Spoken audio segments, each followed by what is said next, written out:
अस्सलाम वालेकुम। पहले हमने ज्योग्राफ़ी में एशिया, साउथ ईस्ट एशिया और ईस्ट एशियन कंट्रीज़ को डिस्कस कर लिया है। अब आज हम डिस्कस करेंगे सेंट्रल एशिया को, और इसमें हम सेंट्रल एशियन कंट्रीज़ को आगे डिस्कस करेंगे। तो सेंट्रल एशिया के बारे में जो चीज़ बड़ी इंपॉर्टेंट है वो अपनी याद रखनी है कि कुतैबा बिन मुस्लिम जो है ना वो कनकेरर है सेंट्रल एशिया का। ये बहुत इंपॉर्टेंट एमसीक्यू है, बड़ी दफ़ा आया हुआ कि who is the conqueror of central Asia, तो वो कुतैबा बिन मुस्लिम है।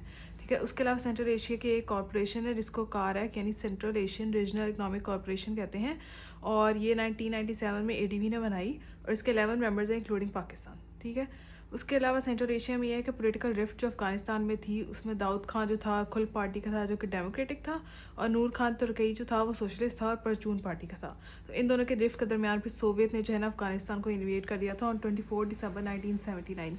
ये डेट बहुत इंपॉर्टेंट है, वो पूछते हैं कि कब सोवियत ने अफगानिस्तान को इन्वेड किया, तो 24 दिसंबर 1979 में जो है सोवियत ने अफगानिस्तान को इन्वेड कर लिया था। नेक्स्ट चीज़ जो हमें सेंट्रल एशिया में याद रखनी है वो है वॉरफेयर जो है यहीं से शुरू हुई थी और डिफरेंट टाइप्स की थी। जैसे फर्स्ट जनरेशन वॉरफेयर जो थी वो एरोस पे थी। ठीक है, वहाँ पे ये है कि लोग एरोस के थ्रू जंगे लड़ते थे। ठीक है, सेकंड जनरेशन की वॉरफेयर जो थी उसमें गन पाउडर यूज़ करते थे। गन पाउडर जो है सबसे पहले ज़हीरुद्दीन ने यूज़ किया था 1526 में पानीपत की वॉर में। ठीक है, उसके अलावा जो है थर्ड जो जनरेशन वॉरफेयर है ना वो है आर्टिलरी, कंटोनमेंट्स, टैंक वगैरह, इनके थ्रू जो है ना वो जंगे लड़ते थे। फोर्थ जनरेशन वॉरफेयर में क्या था कि न्यूक्लियर वॉरफेयर थी, न्यूक्लियर वेपन्स यूज़ करते थे। फिफ्थ जनरेशन वॉरफेयर में क्या था, आईटी यूज़ करते थे, मिस इन्फॉर्मेशन, साइबर अटैक्स, जैसे ईरान के लिए स्टिनेक्स अटैक यूज़ किया गया। उसके अलावा जो आजकल चल रही है ना वो है हाइब्रिड वॉरफेयर। उसमें क्या है, लॉबिंग होती है, इकोनॉमिक वॉरफेयर होती है कि जैसे यूएसएफ के थ्रू वो कर देता है। ठीक है, पॉलिटिकल वॉरफेयर चल रही है, हाइड्रो वॉरफेयर चल रही है। ठीक है, वाटर को कंट्रोल करते हैं, प्रॉक्सी वॉरफेयर है। ठीक है, इससे क्या होता है कि वो उसके ऑब्जेक्टिव यही है कि वो दूसरी कंट्रीज़ को डिस्टेबलाइज करें, डीमोरलाइज करें या डिसइंटीग्रेट कर दें। तो डिफरेंट वॉरफेयर्स हैं और आजकल जो है वो हाइब्रिड वॉरफेयर चल रही है। नेक्स्ट जो चीज़ हमने याद रखनी है, जो बड़ी इंपॉर्टेंट जो दो डेट्स हैं वो ये हैं कि 1988 में जिनेवा अकॉर्ड्स हुए थे सेंट्रल एशिया में। Geneva accords Pakistan, Afghanistan, US और रशिया के दरमियान हुए थे। इसमें रशिया ने जो है ना अपनी डिफीट एक्सेप्ट कर ली थी और 1991 में सोवियत यूनियन डिसइंटीग्रेट हो गया था। ठीक है, ये दोनों डेट्स बड़ी इंपॉर्टेंट है, आपने अच्छे से याद रखनी है। ठीक है, अब जो पहली सेंट्रल एशियन कंट्री जिसको हम डिस्कस करेंगे वो है कज़ाकिस्तान। कज़ाकिस्तान जो है ना 57th इस्लामिक कंट्री है वर्ल्ड में और लार्जेस्ट मुस्लिम कंट्री है एरिया वाइज। ठीक है, कज़ाकिस्तान लार्जेस्ट लैंडलॉक कंट्री भी है दुनिया की, और इसका कैपिटल नूर सुल्तान है जो कि 2019 में बना। पहला कैपिटल अस्ताना था और अस्ताना का भी पहला नाम अकमोला था।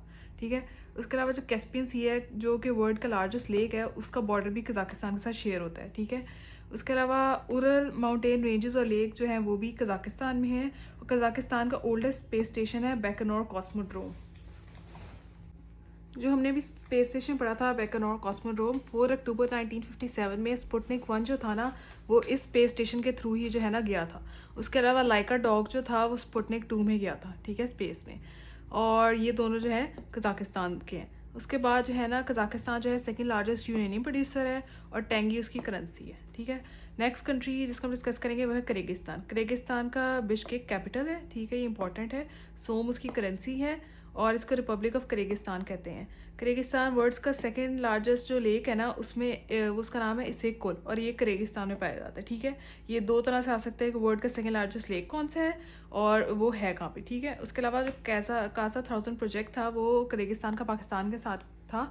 ये इलेक्ट्रिसिटी प्रोजेक्ट था लेकिन ये जो है फेल हो गया था। नेक्स्ट कंट्री है ताजिकिस्तान। ताजिकिस्तान का कैपिटल है दुशांबे और इसकी करेंसी है सोमानी। जो वर्ल्ड का हाईएस्ट डैम है जिसका नाम नुरैक है वो भी ताजिकिस्तान में पाया जाता है। ठीक है, Tajikistan smallest central Asian country है। फारखोर एयरबेस जो है वो भी ताजिकिस्तान में है, और वखान स्ट्रिप जो है अफगानिस्तान में वो रूट है कि जिसके थ्रू पाकिस्तान जो है ताजिकिस्तान को एक्सेस कर सकता है। ठीक है, नेक्स्ट हम डिस्कस करेंगे तुर्कमानिस्तान का। तुर्कमानिस्तान का कैपिटल अशकाबोत है और मन्नत इसकी करेंसी है। ठीक है, ये 10% ऑफ गैस प्रोडक्शन जो है दुनिया की वो तुर्कमानिस्तान में होती है और ये 4th ऑयल प्रोड्यूसर है। ठीक है, तुर्कमानिस्तान लीस्ट पॉपुलेटेड है सेंट्रल एशिया में, और गेट्स ऑफ हेल जो है ना वो तुर्कमानिस्तान में इसको गैस क्रेटर भी कहते हैं। ठीक है, उसके अलावा कराकम डेजर्ट जो है जो कि 35,000 स्क्वायर माइल्स है वो भी तुर्कमानिस्तान में। ठीक है, उसके अलावा हम नेक्स्ट कंट्री डिस्कस करेंगे जॉर्जिया। ब्लैक सी जो है वो जॉर्जिया के करीब है। तिबिलिसी जो है वो कैपिटल है जॉर्जिया का, और लेयर जो है वो जॉर्जिया की करेंसी है।